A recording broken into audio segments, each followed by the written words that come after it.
तो आज हम बात करने वाले हैं what is that sir, parallel axis theorem. Okay, so this is your parallel axis theorem. तो मैंने पैरेलल का साइन बना दिया। Okay, so parallel axis theorem, ठीक है, नाम में ही पैरेलल है यार। मतलब इसको अप्लाई करने से पहले एक चीज आपको हमेशा अपने माइंड में सेट करके रखनी है, क्योंकि बहुत सारे बच्चों का कंफ्यूजन ये भी होता है, वो उसमें कंफ्यूज होते रहते हैं, वो उसमें फंसते रहते हैं, फिर पंगा होता रहता है। ठीक है, कैसा पंगा, ऐसा देखो देखो देखो कैसा। इसको अप्लाई करने से पहले you have to remember this parallel axis theorem we have to applied only when the original axis जो होगी that must be passing through its center of mass, ठीक है, originally। ओके, कैसे सर? देखो, तो आपने क्या लिखना है, टू अप्लाई, देखो ये ध्यान रखना भाई, ये बेहतरीन तरीका बता रहा हूं मैं आपको, टू अप्लाई पैरेलल एक्सिस, ठीक है, पैरेलल एक्सिस थ्योरम, ठीक है सर, ठीक है, पैरेलल मतलब पैरेलल एक्सिस थ्योरम को अप्लाई करने के लिए आपने क्या करना है, ठीक है, one axis,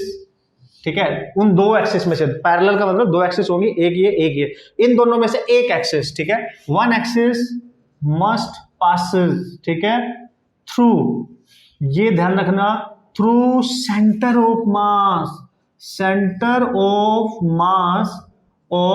what is that, किसके sir, centre of mass of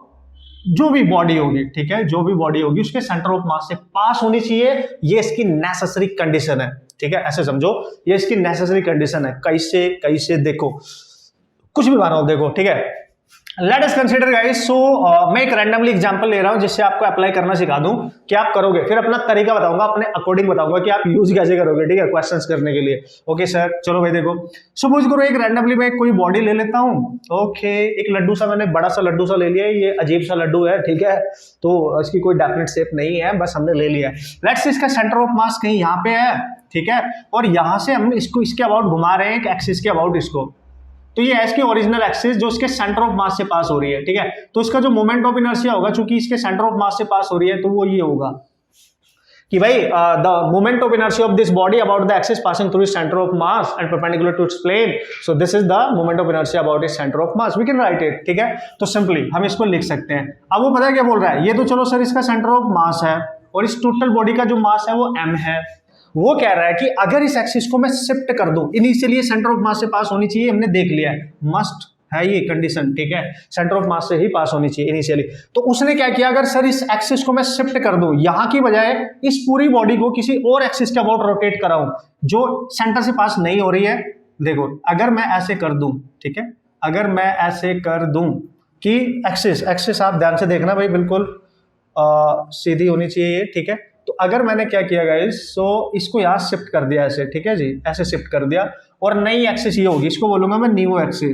axis, इसके अबाउट आपने सेंटर ऑफ मास का इसके अबाउट आपने मोमेंट ऑफ इनर्शिया निकालना है, ठीक है। तो ये देखना है कि ओरिजिनल एक्सिस से ये कितनी शिफ्ट हुई, और कितनी शिफ्ट हुई, वो जो डिस्टेंस होगी ना d, वो दोनों एक्सिस के बीच में परपेंडिकुलर डिस्टेंस होते हैं, याद रखना, इंपॉर्टेंट है ये, that distance between both axis must be perpendicular, clear. So we have to check out the distance की ओरिजिनल एक्सिस कहां पे थी और अब कहां पे है, इन दोनों के बीच की परपेंडिकुलर डिस्टेंस लेनी है, सिंपल है, ठीक है। और इनका नेचर देखो, बस आपने शिफ्ट कराया इसको और ये दोनों पैरेलल है, तो आप क्या करेंगे, वो क्या पूछेगा आपसे कि यार सर जो नई एक्सिस है ना, जो सेंटर ऑफ मास से पास नहीं हो रही है, उसके अबाउट घुमा के दिखाओ। कैसे? देखो,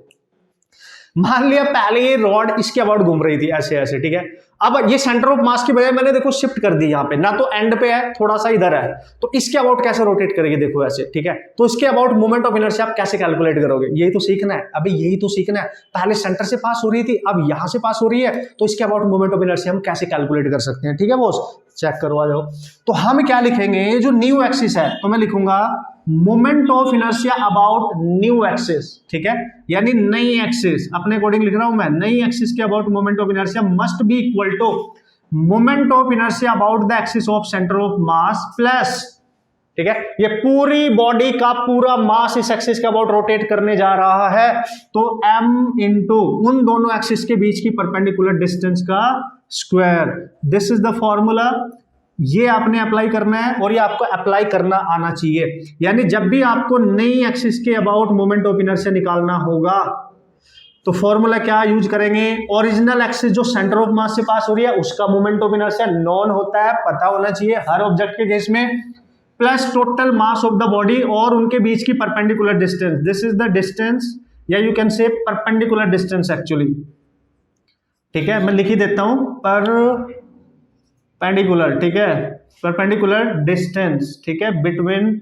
बोथ एक्सेस, ये जरूरी है, ये लिखा हुआ होना चाहिए, लिखी हुई चीजें काम करती हैं, आपके दिमाग पे इफेक्ट डालती है, ठीक है, वरना आप बहुत लेजी हो। तो perpendicular distance between both axes, तो ये लिखा होना चाहिए आपके पास, पता चला आप भूल गए कि कौन सी डिस्टेंस लेनी है, पता ही नहीं है, फिर वहां पंगे हो गए, लड़ाइयां हो गई, फिर क्वेश्चन ही नहीं हो रहे हमारे पास, ठीक है, तो डिस्टर्बेंस हो जाती है, ठीक है। So this is the formula you have to apply, you know. Main important ये नहीं है कि कैसे आया, वो गया तेल लेने, ठीक है, वो बाद में देखते रहेंगे। मेन इंपॉर्टेंट है कि क्या है, कैसे अप्लाई करना है, क्वेश्चंस को कैसे सॉल्व करना है इसके through, this is important actually में, ठीक है। सो क्लियर हुआ कि जो नई एक्सिस होगी कहीं से भी पास हो रही है, उसका मोमेंट ऑफ इनर्शिया निकालने के लिए ओरिजिनल जो सेंटर ऑफ मास से पास हो रही होगी प्लस पूरी बॉडी का मास इनटू इन दोनों के बीच की परपेंडिकुलर डिस्टेंस का स्क्वायर, md स्क्वायर ऐड करना है उसमें। This is the formula for parallel axis theorem, इसी को कहते हैं। मतलब एक ऐसी थ्योरम जो हमें उस एक्सिस के about moment of inertia calculate करके देती है जो उसके सेंटर ऑफ मास से पास नहीं हो रही है, बस इतना याद रखो। क्लियर? ओके, अप्लाई करें, कैसे करना है,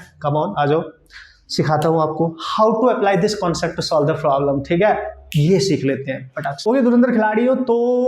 अब इसका एप्लीकेशन कर लेते हैं और यहीं से हमारी जर्नी स्टार्ट हो जाती है। ये दो बहुत देर से हम डिस्कशन कर रहे थे, अब धीरे धीरे सॉर्ट आउट होने लगेगी, डायरेक्ट हम मुद्दे की बात करने लगेंगे। मतलब ये एक्सिस थ्योरम आपको अप्लाई करनी आनी चाहिए। परपेंडिकुलर एक्सिस भी आपको बताऊंगा, जहां पे उसका यूज होगा उसी के अकॉर्डिंग मैं आपको बता दूंगा, डोंट वरी अबाउट दैट, ठीक है। सो आ जाओ, कम ऑन, एग्जांपल्स के तौर पे हम सीख लेते हैं फटाक से, ठीक है। अब देखो आपको पता है कि आपसे पूछेगा, सपोज करो there is a rod, example number 1, ठीक है, न्यूमेरिकल है ये, एग्जांपल के तौर पे सिखा रहा हूँ, क्वेश्चन कहीं भी मिलेंगे आपको, आपके मटेरियल जो भी आपके पास है, जो भी आप कर रहे हैं, जो भी डीपीपी में क्वेश्चंस होंगे उनके, या कहीं और से क्वेश्चंस आप कर रहे हैं तो आप आराम से कर सकते हैं, ठीक है। तो उसने बोला यार सर इसका जो मास है ना रॉड का वो है m और इसकी लेंथ है l, so find the moment of inertia of this rod about the axis passing through as shown in the figure, ठीक है। तो एक एक्सिस है, ये इसका सेंटर ऑफ मास है जो कि यहां से पास नहीं हो रही है और वो किसी एंड से पास हो रही है, आप चेक करें,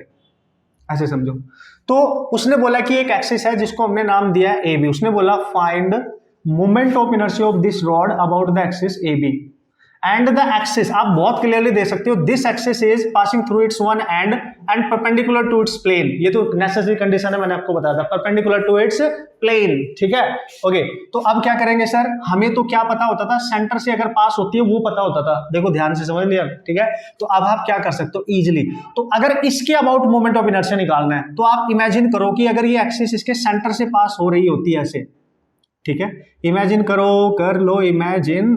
तो इसके अबाउट मोमेंट ऑफ इनर्शिया हमें पता होता था, याद करो ml²/12, पता होता था कि नहीं। अब आपने देखा क्योंकि ये एक्सिस यहां से तो पास नहीं हो रही है, ये तो इससे शिफ्ट होके एंड पे आ गया है और आपने इनका दोनों का सेंस देखा, भाई ये तो पैरेलल है, तो इसका मोमेंट ऑफ इनर्शिया मैंने लिखा था, नई एक्सिस है AB, ठीक है, is equal to centre of mass वाले का मोमेंट ऑफ इनर्शिया, पूरी बॉडी का मास और इन दोनों के बीच की डिस्टेंस ये रही, यहां से यहां तक डिस्टेंस ले लो, पहले एक्सिस यहाँ पे है, पहले सेंटर पे होती तो यहाँ पे शिफ्ट हो गई है, तो कितने होगा d, यहाँ पे l/2 होगा ना, टोटल लेंथ का हाफ होगा, ऑब्वियस है, तो यहाँ पे लिखेंगे d का स्क्वायर, तो AB के अबाउट मोमेंट ऑफ इनर्शिया देखो डायरेक्ट आ जाएगा, ये हमें पता है ml²/12, ये आपने अभी निकाल लेना है l/2 का whole square, now you can write this is ml²/12, इसको आप लिखोगे ml²/4, एलसीएम ले लो 12, तो यहाँ पे आएगा ml², यहाँ पे आएगा 3ml², तो ये बन जाएगा 4ml²/12 और ये बन जाएगा ml²/3, तो यही तो होता था एंड के अबाउट मोमेंट ऑफ इनर्शिया किसी भी रॉड का, when the axis passing through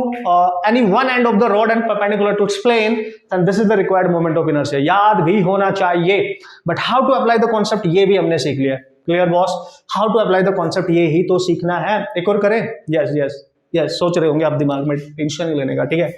example number 2 पे आ जाओ,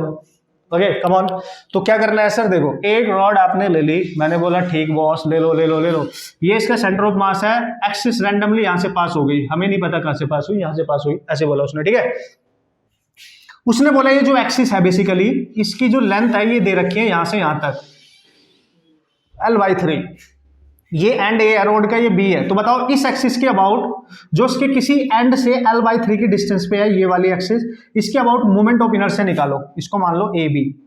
तो AB का मोमेंट ऑफ AB के अबाउट मोमेंट ऑफ इनर्शिया निकालो इस रॉड का। तो आप देख सकते हो ना तो एक्सिस एंड से पास हो रही है, ना सेंटर ऑफ मास वाली जगह से पास हो रही है, ये रैंडमली कहीं बीच में से पास हो रही है जो l/3 डिस्टेंस पे है यहां से यहां तक, तो क्या बताया था मैंने आपको, टेंशन नहीं लेने का। Whenever the axis is not passing through directly through its center of mass and perpendicular to its plane, ठीक है, तो वो away from the center of mass अगर पास हो रही है कहीं से भी, use parallel axis, use parallel axis, ठीक है, थ्योरम, सिंपल ये यूज करना है, पैरेलल एक्सिस थ्योरम। कैसे, देखो नई एक्सिस होगी ना, देखो जो सेंटर ऑफ मास से पास हो रही है वो पुरानी है, उसको छोड़ के एक्सिस कहीं और से पास हो रही है वो नई है, तो नया वाला कॉन्सेप्ट क्या बताया था मैंने, नई एक्सिस का moment of inertia equal to centre of mass वाली का plus M D square, D is the distance between both axis. Come on check करें, देखो अगर ये एक्सिस यहां से ना पास होके इसके सेंटर से पास होती तो इसका मोमेंट ऑफ इनर्शिया नोन था, सेंटर ऑफ मास वाला ml²/12। अब बस हमने क्या चेक करना, आप देख सकते हो ये पुरानी एक्सिस है, ये नहीं है, दोनों पैरेलल है, इसलिए हमने फॉर्मूला यूज कर रहे हैं, और यहां से यहां तक की डिस्टेंस देखनी है बस, वो है डी। और डी को कैसे निकाल सकते हो, देखो डी को निकाल सकते हो आप, ये है l/3 और यहां से लेके यहां तक है पूरी लेंथ की हाफ यानी l/2। तो अगर मैं l/2 माइनस ये घटा दूं तो ये मिल जाएगा ना, तो l/3 तो कितना मिल रहा है, देखो 6, l/6 मिल रहा है, चेक करें आप, l/6 मिल रहा है। तो यहां पे इन दोनों एक्सिस के बीच की जो परपेंडिकुलर डिस्टेंस आ रही है ना, वो ये वाली वो आ रही है l/6, इसी पे फोकस करना है। तो नई एक्सिस है AB, so we can write this is, ये हमें पता है ml²/12 है सर, और ये आप लिख सकते हो ml/6 का होल स्क्वायर। सॉल्व कर लोगे ना इससे आगे, बोलो यार, कम ऑन, सॉल्व कर लोगे ना इससे, एलसीएम वगैरह लेके सॉल्व कर लेना आंसर। मैंने आपको सिखाना है how to use this concept to solve the problem, कहीं से कैसे भी यूज कर सकते हो, अब किसी भी सिचुएशन में पास हो रही होगी तो हम क्रैक कर सकते हैं क्वेश्चन, ठीक है, समझ गया ना बॉस, ठीक है। तो इस तरीके से आप क्वेश्चन को हैंडल कर सकते हो, क्वेश्चंस को सॉल्व करने के लिए, ठीक है बॉस। तो देखो यार, एप्लीकेशन मैंने आपको बता दिया, अब क्वेश्चंस जब आप इसको करोगे तो आपको थोड़ा सा आइडिया लग जाएगा कि how to solve the problem of this type of concept by using this concept basically, ठीक है। तो बाद में हम सारे मिक्स टाइप के क्वेश्चंस करेंगे, ठीक है, पहले हम सारे कंसेप्ट सीखेंगे धीरे धीरे, फिर बाद में सारे मिक्स टाइप के क्वेश्चंस हम इजीली क्रैक कर सकते हैं, ठीक है, ओके। तो अच्छा, एक चीज और मैं बता दूं आपको, एग्जांपल नंबर 3, अगर वो जो रॉड है, ठीक है, वो ऐसे है, ऐसे समझो देखो, और एक्सिस उसके किसी एंड से पास हो रही है, किसी एंगल पे, अब ध्यान से समझना, जब रॉड के सेंटर ऑफ मास से पास होती थी, याद करो सेंटर ऑफ मास से, ठीक है, सेंटर ऑफ मास से पास होती थी, ये एंगल तो सेम ही नहीं रहेगा, अगर यहां से पास होती थी तो मैंने लिखा था सेंटर ऑफ मास का मोमेंट ऑफ इनर्शिया ml²/12 किसी एंगल पे sin²θ, लेकिन अगर एंड से पास हो तो एंड वाली नहीं बन गई इस केस में, तो एंड वाली के अबाउट क्या हो जाएगा, ठीक है। तो आप देख सकते हो बहुत क्लियरली, ठीक है, एंड वाली का क्या होता है, एंड वाली का भी निकाला हमने, ये रहा ml²/3, चूंकि किसी एंगल पे इंक्लाइंड है तो आप लिखेंगे ml²/3 sin²θ, बस ये याद रखना है, सिंपल। सेंटर ऑफ मास से पास हो रही है तो ये इंक्लाइंड है, और एंड से पास हो रही है तो ये है ना sin²θ, आप मल्टीप्लाई कर देंगे एंड इस तरीके से आप याद रख सकते हैं। तो इस एंड के अबाउट अगर इसको रोटेट कराएंगे आप तो this is the moment, required moment of inertia. Hope so guys इसका बेसिक फंडामेंटल कंसेप्ट आपके दिलो दिमाग तक गया होगा। न्यूमेरिकल कैसे कैसे आ सकते हैं वो सारे न्यूमेरिकल हम सॉल्व करेंगे, बाद में करेंगे, क्योंकि जितने भी हमारे पास यूनिफॉर्म बॉडीज है पहले उनको सीख लेते हैं, ठीक है ना बॉस, ठीक है, उनको सीख लेंगे तो एक ओवरऑल हमारे पास कंसेप्ट सारा क्रिएट हो जाएगा आपके माइंड में, देन आप प्रैक्टिस करेंगे न्यूमेरिकल प्रॉब्लम्स में उन क्वेश्चंस को सॉल्व करने के लिए।